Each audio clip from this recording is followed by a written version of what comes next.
তাহলে আমি আপনাদের বোঝাতে চাইছি, যা আমল আপনার জীবনে চলার পথে, টোটাল জীবন ব্যবস্থার, টোটাল আপনার এই জীবনের টোটাল লাইফ স্টাইলটা যদি কোরআন সুন্নাহ মোতাবেক হয়ে যায়, এটাই তো আপনার জীবনের ইবাদত।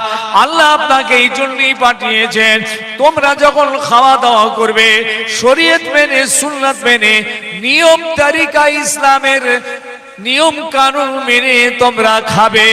এই খাওয়ার জন্য, এইভাবে খাওয়ার জন্যই তোমাদেরকে আমি পাঠিয়েছি, শুধু নামাজ নয়।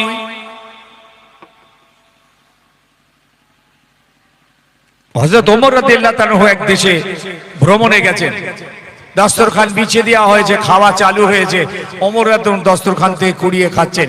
পিছন থেকে একজন এসে বললেন, আমির আল মুমিনিন, খলিফাতুল মুসলিমিন, আপনি এইভাবে খাবেন না, এই এলাকার লোক খুব ঘৃণা করে।